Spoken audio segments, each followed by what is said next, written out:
चॅनलवरती आपल्या सर्वांचं स्वागत. आपण पाहत आहात बिग टीव्ही मराठी. मी तृप्ती कदम. पाहूया आजच्या ठळक घडामोडी. राज्याचे ग्रामविकास मंत्री श्री जयकुमार गोरे साहेब इथं आज उपस्थित राहिले, त्याबद्दल मी त्यांचे प्रथमतः स्वागत करतो. तसेच माजी मंत्री माननीय आमदार सदाभाऊ खोत साहेब इथं उपस्थित राहिले. तसेच आम्हाला वेळोवेळी मार्गदर्शन करणारे माननीय आमचे आमदार गोपीचंद पडळकर यांचे मी स्वागत करतो. तसेच व्यासपीठावर जास्त वेळ न घेता व्यासपीठावर जे सर्व मान्यवर उपस्थित आहे त्यांचं पंचायत समितीच्या वतीनं स्वागत करतो. इमारतीचं 4 महिन्यापूर्वी आमदार साहेबांनी आम्हाला सांगितलं होतं की आपल्याला एक नूतन पंचायत समितीची इमारत बांधायची आहे आणि सध्याची इमारत आहे पंचायत समितीची. तर आमचा पंचायत समितीचा स्टाफ 3 ठिकाणी बसतो. आरोग्य केंद्र वेगळीकडे, पशुसंवर्धन विभाग दुसरीकडे असं, आणि येणाऱ्या जाणाऱ्या लोकांना तिथे गैरसोय होती, तिथं थांबायला सुद्धा जागा नाही. आजची परिस्थिती अशी आहे की पंचायत समितीमध्ये पंचायत समिती सदस्य आणि जिल्हा परिषद सदस्यांना सुद्धा बसण्यासाठी वेगळी व्यवस्था नाही. एकदम अपुरी होती. त्यापासून त्यांनी आम्हाला इतकं सहकार्य केलं. ही जागा मिळवणं किंवा कुठल्याही स्तरावर आम्ही त्यांना सांगितलं तर आम्हाला मदत केली आणि हे रेकॉर्ड मध्ये 3 महिन्यातच हे जवळजवळ 15 कोटीची इमारत मंजूर करण्यात आली. आता आपल्या सांगली जिल्ह्यात त्याचं जे तुम्हाला जर 3D बघितलं तर सांगली जिल्ह्यात अतिउत्कृष्ट इमारत होणार आहे. ही पंचायत समिती ह्या जिल्ह्यात दुसरी कुठली अशी इमारत नसणार आहे. पंचायत समिती प्रभाग आहे आणि इथल्या गावांची अंतरे फार लांब आहेत. त्यामुळे इथं दळणवळण आणि गावाला कॉन्टॅक्ट करणं किंवा गावातून नागरिकांना इथं येणं फार गैरसोयीचं आहे. तरी आम्ही प्रयत्न करून प्रधानमंत्री आवास योजना, इतर जे MRGS योजना आहे त्या सर्व योजनेत आम्ही हा जिल्हा मागच्या 2-3 वर्षात 10 नंबर बाबत आम्ही 3-4 नंबरला येण्याचा हे केलं आहे. आणि तुमचा जे फ्लॅगशिप प्रोग्राम होता मुख्यमंत्री समृद्ध पंचायत राज अभियान साहेब, आम्ही सगळ्यात जास्त जिल्ह्यात 23 गावांचा भाग होता आणि प्रत्येक गाव आम्ही 90 मार्काच्या पुढे नेतो. त्याची परवाच तपासणी झालेली आहे. तर इथल्या लोकांचा पण प्रतिसाद चांगला आहे आणि आम्हाला जी इमारत दिली त्याबद्दल मी पुन्हा एकदा तालुक्याच्या वतीनं प्रशासनाच्या वतीनं आपले आभार मानतो. आणि मी सविस्तर आढावा घेऊन वेळ कमी आहे म्हणून मी माझे एवढंच प्रस्तावित करून माझे 2 शब्द संपवतो. जय हिंद, जय महाराष्ट्र. आपल्या महाराष्ट्र राज्याचे ग्रामविकास मंत्री, सोलापूरचे पालकमंत्री नामदार जयकुमार गोरे साहेब, त्याचप्रमाणे आपल्या विधान परिषदेचे आमदार माननीय सदाभाऊ खोत साहेब, आपले सर्वांचे लाडके धडाडीचे नेते, महाराष्ट्राचे नेते आणि आपले आमदार माननीय गोपीचंद पडळकर साहेब, सर्व व्यासपीठावरील सन्माननीय सर्व जिल्हा परिषद सदस्य, पंचायत समिती सदस्य, नगरपालिकेचे सर्व उपनगराध्यक्ष आणि सर्व नगरसेवक आणि उपस्थित असलेले मोठ्या संख्येनं उपस्थित असलेले सर्व जत तालुक्यातील नागरिक बंधू भगिनींनो आणि त्याचप्रमाणे पत्रकार मित्रांनो, खरं म्हणजे आपल्याला हे सुवर्ण काळ आम्ही मानतो की जतच्या इतिहासामध्ये अशा आपल्या मनामध्ये ज्या काही इच्छा होत्या की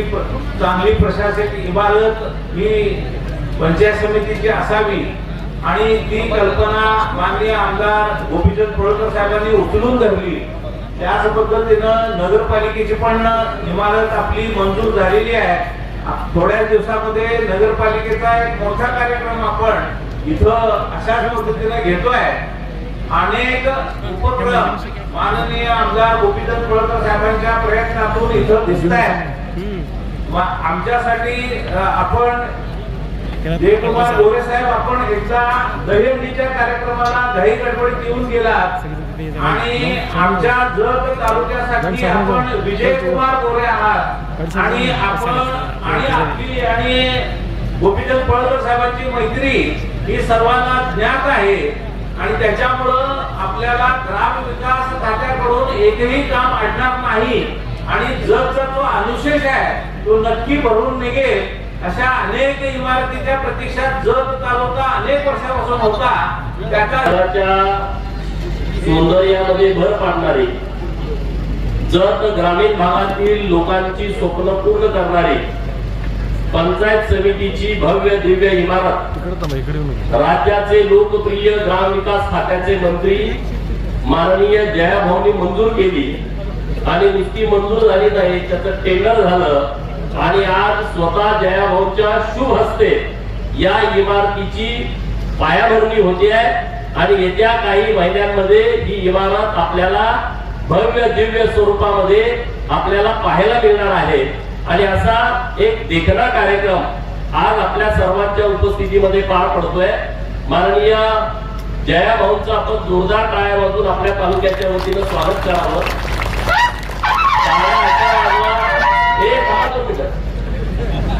तुम्हाला काय धरून आणले का, पकडून आणले, रोजगारात आणले, पण काय उत्साह नाही. एवढं 15 कोटीचं काम दिलंय जयाभाऊने.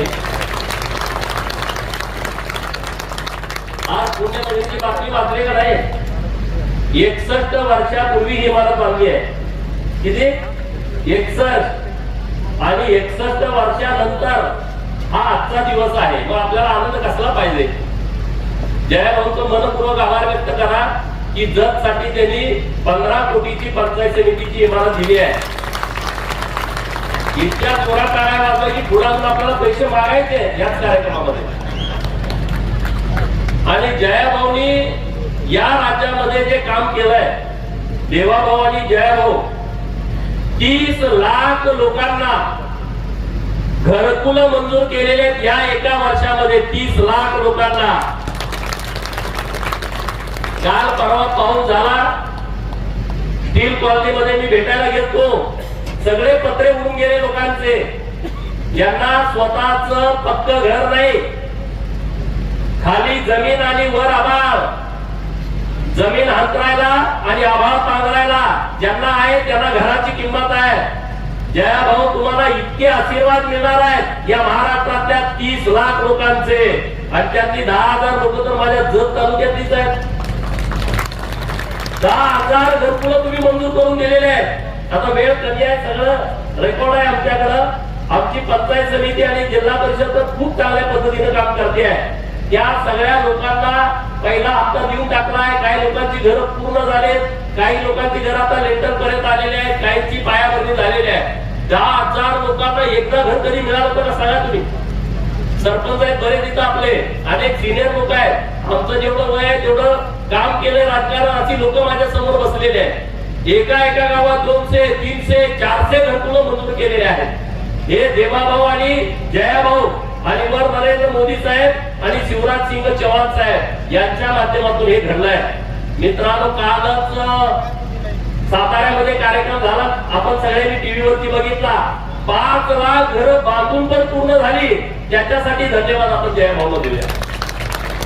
आणि भाऊ, हे काम खूप मोठं आहे. तुमच्या आयुष्याला आशीर्वाद पुरेल इतके आशीर्वाद आपल्या लोकांचे मिळतील.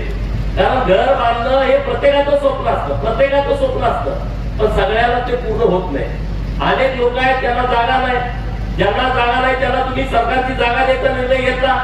ज्यांना घर बांधायला सरकारी जागा मिळत नाही त्यांना जागा खरेदी करायला पैसे दिले. 1,20,000 रुपये पूर्वी घरकुलाला मिळायचे, 26,000 रुपये रोजगार हमीतून मिळायचे, 12,000 रुपये शौचालयासाठी मिळायचे, असं 1,58,000 रुपये मिळायचे. 1,58,000 मध्ये घर पूर्ण होत नाही. म्हणून देवाभाऊनी आणि जयाभाऊनी निर्णय केला, सरकारच्या माध्यमातून 50,000 रुपये त्यामध्ये भर घातली. 2,08,000 रुपये घरकुलासाठी आपल्या सरकारने उपलब्ध करून दिले आहे. नुसतं घर बांधायला पैसे दिले तर चालत नाही. वाळू आणायला गेलं, एक ब्रास वाळू पकडली का त्याला लाखो रुपये दंड होतोय. तलाठी अण्णासाहेब तुम्हाला सगळे माहिती आहे, गाडी दिसली पकडणार, भीक नको पण कुत्र्यावर, अशी घरकुलाच्या बाबतची वेळ लोकांच्या वरती आली होती. आपल्या सरकारनं 5 ब्रास परत त्यामध्ये मोफत वाळू देण्याचा क्रांतिकारी निर्णय घेतलाय. इथपर्यंत आपलं सरकार थांबलं नाही. जयाभाऊंचं, देवाभाऊंचं, त्या घरकुल वाल्यांना सोलार पॅनेल फ्री, म्हणजे त्याला लाईट बिल पण येणार नाही आणि 24 तास त्याला लाईट मिळेल. असं काम जयाभाऊनी केलंय. त्यामुळे त्यांना खूप आशीर्वाद. योजना त्यांच्या खूप आहेत, पण एकच योजनेवरती मी बोलतो. भाऊ 10,000 घरकुल आमच्या तालुक्यात सगळीकडे कामं चालू आहेत आणि आमची यंत्रणा पण जोरात काम करते. सदाभाऊ उपस्थित आहेत. सदाभाऊला मी काय त्यांना आमदार म्हणून बोलवलं नाही, माझे मित्र म्हणून बोलवलं नाही. जर तालुक्याची वकिली बिना पैशात करण्याच्यासाठी तुम्हाला बोलावलंय. तुम्ही फक्त जत बोलायचं, तुम्ही स्वतःच काही बोलायचं नाही. कारण ते जयाभाऊचे खास मित्र आहेत. ते वारंवार विकासाच्या दृष्टिकोनातून नेहमी बोलत असतात. आमचे नगराध्यक्ष आरडी साहेब, आमचे सभापती अर्चनाताई पाटील, उपसभापती रवींद्र बगली साहेब, जाधव साहेब आपले अतिरिक्त सीओ साहेब, खूप चांगलं काम त्यांचं आहे. त्यांच्यासाठी पण जोरदार टाळ्या वाजवा. ऍडिशनल सीओ शिंदे साहेब इथं आहेत, आपले दानोकर साहेब तहसीलदार आहेत, आपले राठोड साहेब आहेत, उपनगराध्यक्ष विक्रमदादा आहेत, आकाराम दादा आहेत, लामत काका आहेत. सगळी व्यासपीठावरचे जिल्हा परिषद सदस्य, पंचायत समितीचे सदस्य, सगळी मंडळी इथे उपस्थित आहेत. आणि तुम्ही सगळेजण खरं तर टायमिंग आम्ही तुम्हाला द्यायला चुकलो. कोण 12ला आले, कोण 1ला आले, कोण 2ला आले. सगळे तुम्ही उपस्थित आहात, पत्रकार मित्र आहेत.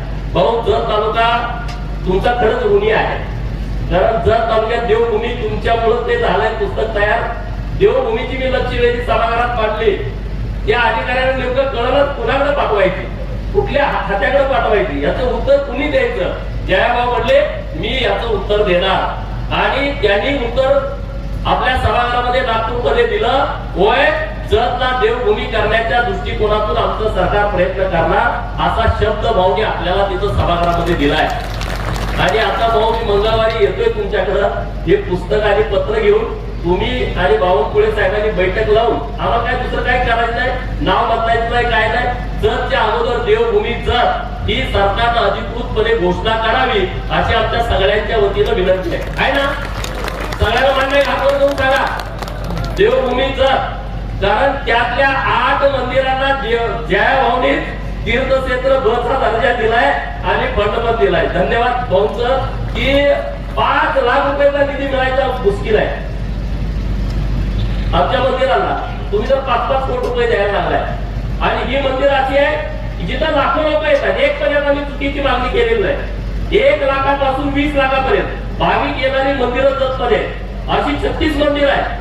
आणि त्या मंदिराचं डेव्हलपमेंट करायचं सगळं जबाबदारी जयभाऊच्या खात्यात आहे.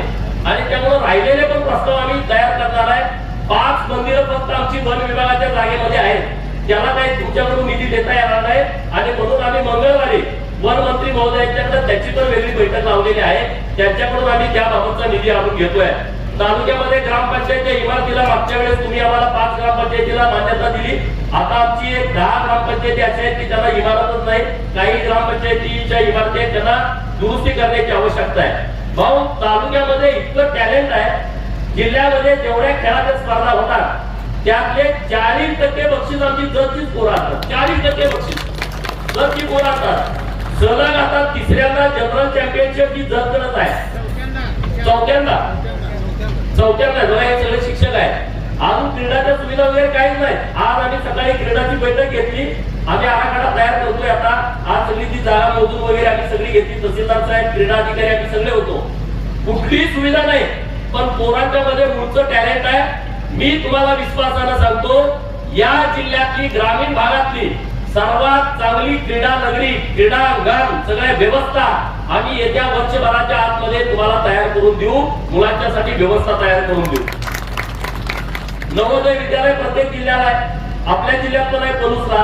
80 जागा तिथं असतात. या वर्षी 19 मुलं दुसऱ्या जतची सिलेक्ट झालेले आहेत. 19 मुलं. त्यातली 13 मुलं ही जिल्हा परिषदच्या शाळेची आहेत, आपल्या शाळेची आहेत. इतकी मोठी क्षमता जत तालुक्यामध्ये आहे. 433 जिल्हा परिषदच्या शाळा आहेत. त्यापैकी 296 मराठी माध्यमाच्या आहेत, 129 कन्नड माध्यमाच्या आहेत आणि 8 उर्दू माध्यमाच्या शाळा आहेत. माझी विनंती भाऊ तुमच्याकडे आहे की 112 मराठी माध्यमाला शिक्षकाची पदं रिक्त आहेत. 104 कन्नड माध्यमाच्या शाळेची पदं रिक्त आहेत आणि उर्दू शाळेची 7, 223 पदं रिक्त आहेत. आपण आपल्या स्तरावरून योग्य आदेश देऊन जत तालुक्याला हे सगळे शिक्षक मिळावे. कारण जिल्हा परिषदच्या शाळावरतीच आमची मुलं सगळी अवलंबून आहेत. आणि जिल्हा परिषदचे शिक्षक खूप चांगल्या पद्धतीनं तिथं मेहनत घेत आहेत, विद्यार्थ्यांना मार्गदर्शन करतायत. आमच्या उमराणीला 10वीचा वर्ग चालू केला जिल्हा परिषदचा, नामकाका इथं आहे आणि 10वीची सगळीच्या सगळी मुलं एकदम मेरिट मध्ये पास झालेली आहे. पहिल्यांदा ही 10वीची शाळा इथं चालू केलेली आहे आणि आता कुलारवाडीचा पण प्रस्ताव आहे, अन्य गावांचा प्रस्ताव आहे. जिल्हा परिषदच्या शाळांमध्ये माध्यमिक शाळांचं शिक्षण हे खूप चांगल्या पद्धतीनं दिलं जात आहे.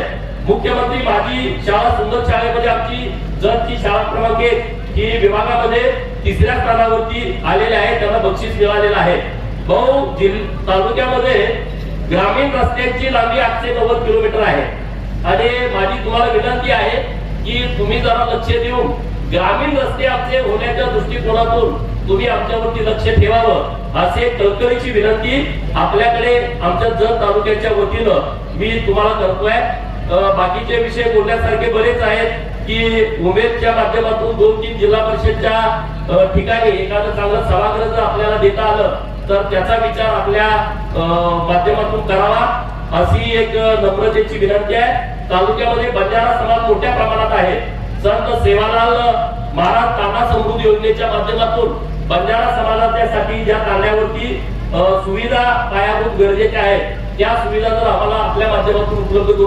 माझ्या गावामध्ये सगळी घरकुलं ही स्लॅबची झालेली आहे, कुणी पत्र्याचं कौलारू बांधलं नाही. म्हणजे एवढी मोठी रक्कम दिल्याबरोबर लोकांनी घरकुलं उभा केली. निश्चितच आपण जयाभाऊ मंत्री झाल्यानंतर एक सभागृहामध्ये घोषणा केली की मी पहिल्यांदा जो काही जिल्हा परिषदेमार्फत निधी आहे तो गावातल्या स्मशानभूमीला जाईल आणि प्रत्येक गावामध्ये चांगल्या स्मशानभूमी असल्या पाहिजे त्या. दुसऱ्या बाजूला मुख्यमंत्री समृद्ध पंचायत राज अभियान, खरोखर या अभियानाच्या माध्यमातून महाराष्ट्रातले सगळे लोकप्रतिनिधी, सरपंच आणि सगळं गाव एक रूपानं कामाला लागलं. अनेक गावं आज महाराष्ट्रामध्ये काम करत आहेत. मी गोपीचंद पडळकर माझे सहकारी आमदार असले तरी कामाला बाप माणूस आहे आणि तसा हुशार माणूस आहे. त्याला कळतं नेमकं काय करावं, कुठं काय. जत तालुक्याला देवभूमी म्हणून घोषणा केली. ती घोषणा कुणाला करायला लावली? जयाभाऊला. का करायला लावली? तर देवस्थानला पण देवभूमी बनवायची असेल तर भाऊ देऊ शकता. या बरोबर भाऊला पकडला आणि घोषणा करायला लावली. आता भाऊची जबाबदारी आहे 33-35 मंदिरांचा या ठिकाणी विकास करायचा आणि म्हणून भाऊने आम्ही मागितलं आणि कधी दिलं नाही असं. पण भाऊ मी बघितलं गोपीचंद पडळकर आपला सगळ्यांचा लाडका कार्यकर्ता, परंतु पाटबंधारे खात्याचा निधी खेचून आणला, नगर विकासचा निधी खेचून आणला, बांधकाम विभागाचा निधी खेचून आणला. म्हणजे जत तालुक्यामध्ये 100 वर्षात जेवढा विकास झाला नाही तेवढा 1.5 वर्षामध्ये गोपीचंद पडळकर यांनी केला. 1.5 वर्षामध्ये नगरपालिका आणली, झेडपी सदस्य निवडून आणले, पंचायत समिती आणले.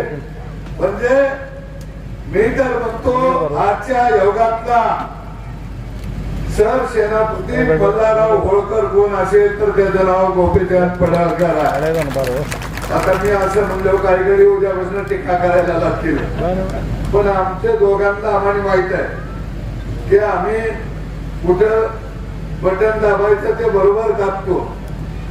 आज इथं भाव आलेले खरोखर एक तडफदार दुष्काळ भागातलं नेतो.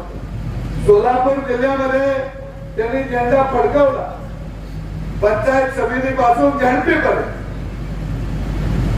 ताट बांधा ताट मान असणारा हा नेता. त्यामुळं गोपीचंद पडळकर असेल नाही तर जयाभाऊ असेल या प्रस्थापितांना बरं वाटत. एखादा वार केला की त्यांना वाटतं यांनी का केला हे आमच्या बरोबरीचे नाही. पण या प्रस्थापितांना सांगतो हे आता बरोबरीचे नाही तर तुमच्या छाताडावर पाय घेऊन देवाभाऊच्या पाठीशी खंबीरपणाने उभा राहिलेले. आणि म्हणून मी धन्यवाद देईन भाऊला की तुम्ही जत तालुक्याला भरून दिलं, मागाल ते तुम्ही द्या. गोपीचंद पडळकर साहेबांचा अर्ज आला, तातडीनं कार्यवाही करावी, तातडीनं प्रस्ताव सादर करावा.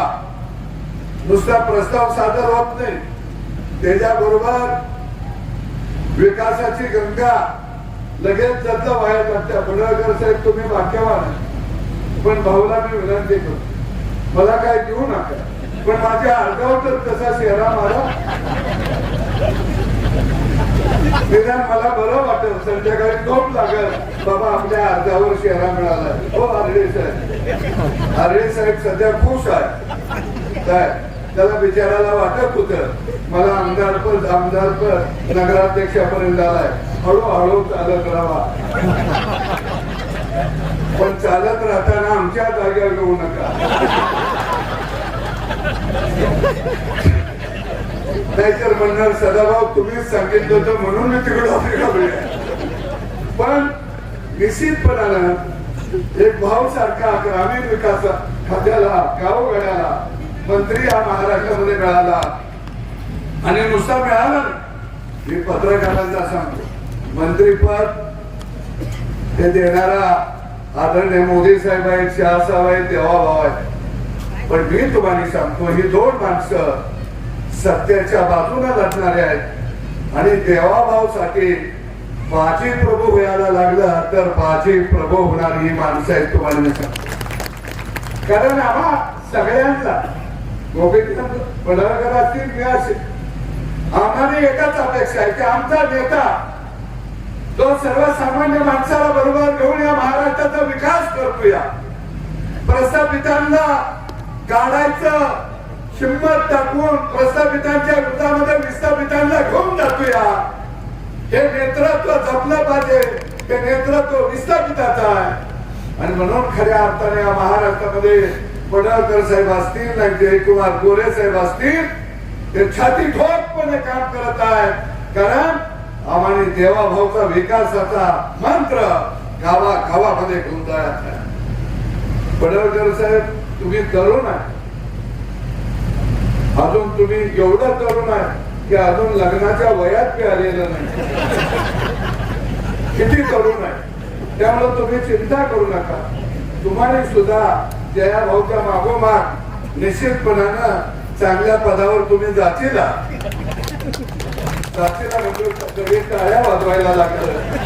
पण तुम्ही दोघं किती वर जावा, जाताना मला दाबत गणित जायचं तुम्ही मागत राहा, असं काही करू नका.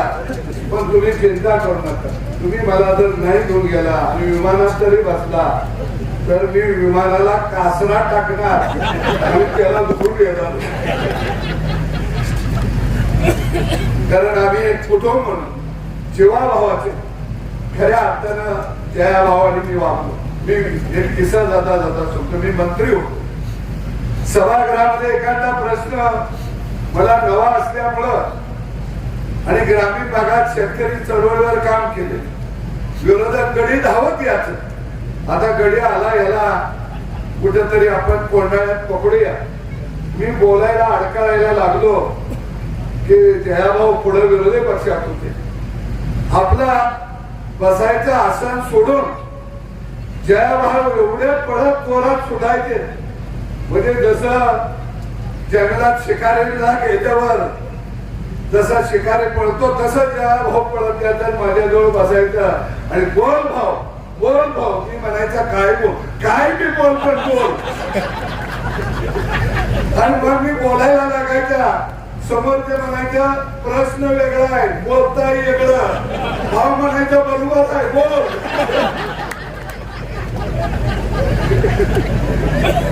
आणि मी बोलत राहायचा. पुढचे खाली शांत झाले की मग माझ्या लक्षात याचं असं दाबूनच इथं बोलायचं असते. काही हरकत नाही भाऊ, तुम्ही आला, तुम्ही आमच्या बरोबर आहात. पण एक भाऊ तुम्हाला सांगतो की तुम्ही एका खात्याचे मंत्री आहात, ग्रामीण विकास खात्याचे मंत्री आहात, पण भाऊ मी या व्यासपीठवर या देवभूमीवर शब्द देतो की हा गोपीचंद पडळकर आणि सदाभाऊ खोत हा जयाभाऊ साठी रक्ताचं पाणी करायला सुद्धा मागे पुढे पाहणार. याचं कारण आहे भाऊ की बहुजन समाजातली प्रस्थापितांच्या विरोधामध्ये तुम्ही लढत आलाय, तुमचा संघर्ष आम्ही जवळनं बघितला आणि म्हणून खऱ्या अर्थानं इथं माझा सहकारी गोपीचंद हा संघर्षातला नेतृत्व आहे. काय सगळ्यांना या जिल्ह्यामध्ये त्यांचं बरं वाटत नाही, पण मी त्यांना म्हणतो या टग्याने वर्षानुवर्ष गावाच्या गाव बेचिराग केली, ती सामान्य माणसाचा अपमान केला, मानहानी केली, त्यांच्यावर वार करण्याची हिंमत या सांगली जिल्ह्यामध्ये जर कुणाची हात असेल तर ती फक्त गोपीचंद पडळकर यांच्या. काय काय कधी मला म्हणते ते जरा लय बोललं, मी म्हणतो आता जरा जास्त बोलायला सांगतो, कारण खऱ्या अर्थानं दूरदृष्टी विजन असणारा हा आमदार या तालुक्याला मिळाला. प्रत्येक कामामध्ये रात्र दिवस झोकून देऊ मंत्रालयामध्ये हा व्यक्तिमत्व या ठिकाणी काम करत असतो. मी आदरणीय गोपीचंद पडळकर साहेबांच्या विकास कामाला मनापासून हार्दिक शुभेच्छा देतो. इथं